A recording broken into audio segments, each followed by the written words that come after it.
With over 400 active items and about $350,000 in sales, linens is one of our largest inventory categories. My name is Eddie, and I own a $2 million event rental company, along with my business partner, Xavier. We've made over $7 million in lifetime revenue. Today, we'll be going over our 5-step linen process here at the warehouse.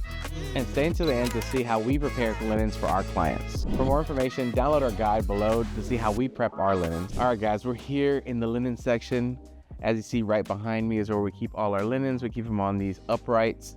And we have anything from 90-inch rounds to 120-inch rounds. We're gonna get 132, I believe. So that'll be later on this year. We also have linens for rectangle tables, napkins, runners, you name it, spandex covers for chairs. We got a whole bunch of different things. And I'm with my favorite people here in the warehouse, our ladies, Maida and Jackie. And we're gonna show you guys today how we kind of do the whole thing here, from getting off the truck when we've sent the linens out to cleaning, to all the way to prepping and getting the linens on hangers and in bags and marked, ready to go back to the client. So stay tuned. This is my friend Maida, and she's gonna tell you a little bit about herself. That way you know who's working with me. And yeah, she's just gonna introduce herself. Hola, mi nombre es Mayra y yo tengo de experiencia trabajando en mantelería 6 años. So I'm gonna go over kind of the items that we use here in this little workstation. So we have our commercial iron. So this bad boy, we just got it last year. Just a lot of steam, as you see. It's really good. It has a tank that's separate from the actual iron. Prior to this, we were using actual home irons, but those things kept breaking. Like every month they were breaking, so we stopped using those. Ever since we used this, it had 0 issues. Even with the, I think they have, I don't know what they have in the water, but it clogs up like the little pores on the irons. But for this commercial one, we haven't had 0 issues. And then another thing that we use is this roller right here. Mainly we use this for like napkins. You know, sometimes we'll get orders with 200 napkins and we need to press them out. So we use this to kind of get it done quicker. Sometimes if we have 2 people that need to be more efficient, we'll put one person over here, another person actually hand ironing it. But this roller comes in handy. You can do actual smaller linens as well, like the 60 by 102s, smaller rectangles. I know later this year, we are gonna buy an actual heating press that has enough space to do 90-inch rounds. So that's gonna be a big plus. So stay tuned later on when we do have that item, that will kind of reveal it to you guys, how it works and the impact it's made in this department. But for now, we're using this specific item along with the hand iron. And then whenever, well, if ever they go bad, but I don't see it happening because this thing's just really strong and really durable, we'll just revert back to our hand iron. Like I said, you can go to Walmart and buy them for like 40 bucks. Really cheap, but at the same time, you know, you're ironing for multiple hours a day. It's not gonna last very long. It probably lasts you a month, like I said. I used to buy the warranty, but just after going back and forth to the store, I finally convinced Xavier, like, hey, we need to really invest and get something more commercial.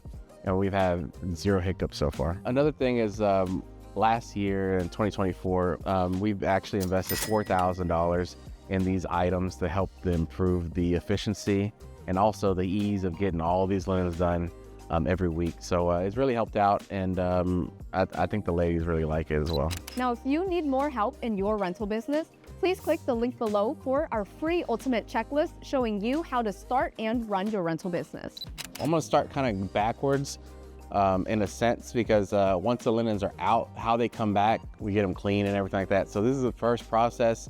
When we send the linens out later on, you'll see how we have them on the hanger, prep them for an order, and then order number, all that good stuff. But right now, basically what we do is we send out our linens with these blue bags, and these are blue mesh bags. We've learned in the past that if you put them in plastic or anything that kind of encloses any kind of moisture, it'll build mildew. So we kind of thought of it out, something that it won't get dirty, but also having the ability to breathe. So we bought these mesh bags that we send out with all our linens. The client puts them in the bag.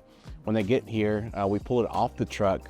Maida or Jackie or whoever, they go through the bags. Each bag will have the order number, how many linens there are and what type of linen there are. So on this one right here, we have a Ron Baker, order number 14682, and it says it has 2 120 blacks. So now what we're gonna do is we're gonna inspect it. Also, this is our dirty linen bag or bin. It's red, so we always say red, bad, green means it's good to go. So on the other side, you'll see a green bin. That basically means that the items are clean in there. These are everything that's dirty. So now what we'll do is we'll kind of take this tag off and open the bag, and then we'll kind of ensure that the contents that are in there are actually what's supposed to be. So we're looking for 2 120 blacks. So open it up, pull it out, and then for people that's been doing this for a while, you can kind of see that, okay, that's a 120 black. And this is number 2. And then another thing that we're looking for, if they don't have any experience, is on each tag it kind of has like what type of linen they are. So now that we've inspected and seen that these are actually 120s, now we're going to open the linen up. We're going to look and see if it has any damage. Damages that we're looking for is candle wax. A lot of people would put candles on here and the candle wax gets in the fibers and it is not coming out, and we'll just charge them. Stains, if it has any stains, we'll go ahead and take pictures of it, and then after we do a wash, we'll try to get the stain off. But if it doesn't get out, then we'll charge a customer. We'll go ahead and let them know pre-hand too that, hey, we received the linens, they have certain stains, we're gonna put it into the wash process, try to get these stains out. But if it doesn't come out, which a lot of times would be the whites or most delicate, we just charge a customer of the full cost of the linen. So it doesn't have any stains or anything like that to note. So in this case, we wouldn't tell the customer anything. We'll just go straight into the wash. All right, so here we are where our washers, and I know a lot of you guys are like, hey, those aren't commercial washers. Yeah, they're not. There are commercial washers you could buy. We've seen plenty of them online, but they're just so abundant and easy to get. We just usually have 3 or 4 washers here going at the same time, and we really haven't had any issues. Now, as we did grow bigger and we have more linens to do, we're definitely gonna be investing in some commercial huge load washers. But for now, this kind of works. I mean, on Marketplace, we get our washers and dryers for maybe like anywhere from $50 all the way up to like 150 bucks used. Or we can buy them brand new, but it's just been working with us because, we can afford $50, $100 pretty much any time of the year if they go bad. First thing to do once we're over here in the washing area, we'll get all our linens. Like I said, these are the ones that have been inspected. And then we'll go ahead and spray them down. If they had, we'll just pretend they had some stains. Now this is a cleaner, believe it or not. I don't know if we released a video on the cleaner that we use for our actual equipment, but that cleaner does very well at removing stains on linen. So we'll just say that there's a stain right here. We'll just spray the area, kind of like rub it in, put it on the side. We'll go through the whole bin and do it this way. That way it can go ahead and set in there. And then once we do that, the first linens that we start spraying, we'll go ahead and start putting them in the washer to get washed. We'll try to keep the colors away from the whites because sometimes they'll bleed off. Otherwise, for the colors, we'll just use the spray and regular soap.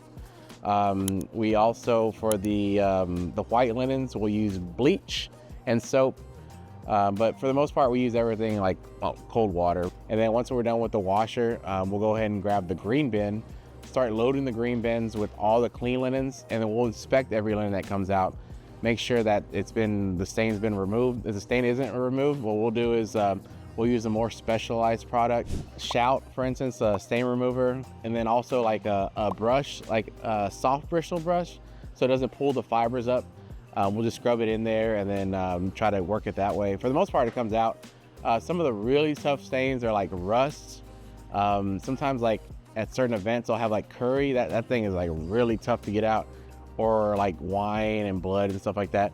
But for the most part, we'll try to get it out. Now, white is very, very, very, very delicate. Unfortunately, they're so delicate that, they kind of get destroyed if the stain is left on there too long. All right, so we got all our items that we just got out of the washer. We're about to head over to the dryer, put these boys to dry, inspect, and then back into the green cart to be ironed. So here the dryer area, we're about to throw the linens in. So we're just gonna throw it in, put it in regular cycle, nothing special. Load it up, until it's pretty much full. You don't want to fill it up too much because then it will take forever to dry, and yeah, it won't come out right. The edges will be dry and the inside will be wet. So just put it like 3/4 or half full, and then put it on a cycle and let's get her started. All right, now that the linens are dried, we're just gonna put it in the green cart, head over to the ironing station and get them ironed and get it prepped for the clients. All right, so we're right here on our linen table where we do all our ironing. We just got out of the dryer, the linen. So right now, basically my friend Maida is gonna just iron it, get it prepped, show you how it gets done. We're just gonna iron out all the lines, make sure all the wrinkles are out of the linen. So it takes her about 10 minutes for the bigger linen. So like the 120s, you know, the 90 by 156, it takes around like anywhere from 6 to 5 minutes for the smaller ones, like a 90-inch round to 60 by 102, the smaller stuff.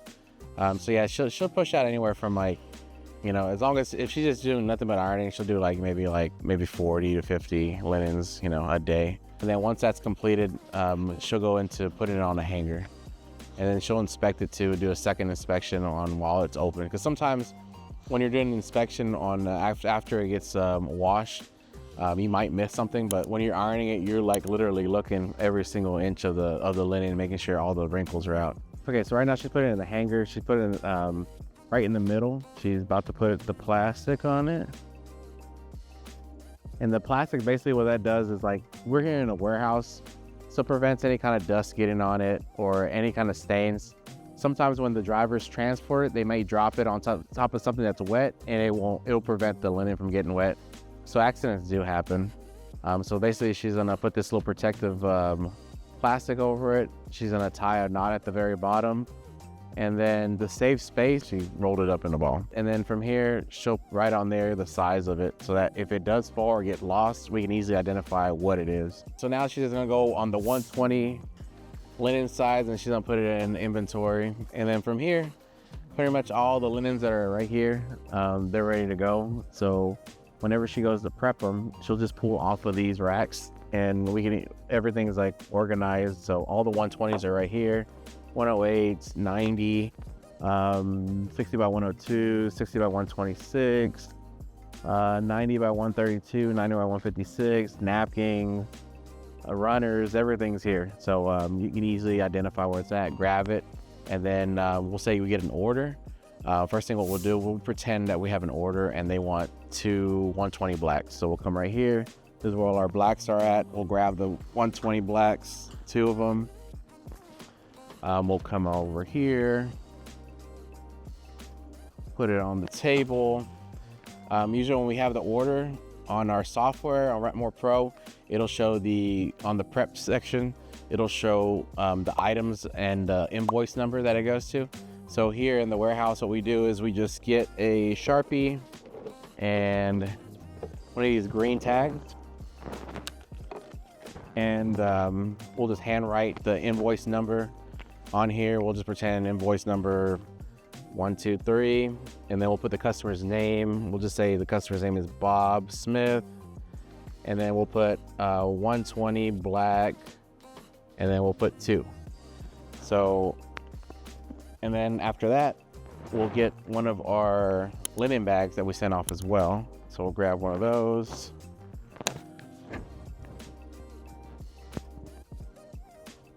Get the linen bag. Put the hangers together with the linen bag. Kind of weave it in there. And then with this little metal, we'll just make a little knot so it doesn't go anywhere. All right, so that's ready to go. And then from here, so we'll go on this rack, and pretty much when the drivers come, when they're looking for their order, they'll go here and they'll see, which order it is, match up the order number with the name, the amount of linens and everything like that. They'll just count the hangers and make sure it's ready to go. So pretty much all the orders, when they're ready to go, they get on this rack, and all the drivers know that. So that's pretty much how we do our linens here. Our software, Rent More Pro, which we use here at Kelly Rentals, is a huge help from, allocating the drivers from seeing the orders that they need, item lists of items that they need for that order, delivery time frames, and also on the prep side, which is basically this whole video, from what items need to be prepped for what order, and then the dates and the times they need to be prepped. And we also have a system where it shows that on my side, on the manager side, I can see when that item has been prepped. So a lot of times I'm not actually here at the warehouse. I'll be, on the streets or at home or in a different location, and I can easily pull up the app and see has those items been prepped, so I can kind of do my job remotely, not actually here at the warehouse. And if they haven't been done, then I can make the call to make sure that those items are prepped and ready for the day that they need to be ready. So if you're really interested in the software or just to see what it can provide as far as value to your company, click the link below. It's got a lot of cool features that are on the market. And then on top of that, you're working with us. Me and Xavier, you're working directly with us. And one thing that we've always stressed from the beginning of this whole YouTube channel, or even the beginning when we originally did our podcast, is we want to kind of provide everyone value and help you grow, because we didn't really have a lot. Some of the people that we did have, we eventually outgrew them, and even to this point, we're bigger than them. But little tools and helpful tips, I think, goes a long way, and we would love to be part of your success. My name is Eddie. I'm one of the rental boys. Please like, comment, and subscribe so we get more content and more videos like this.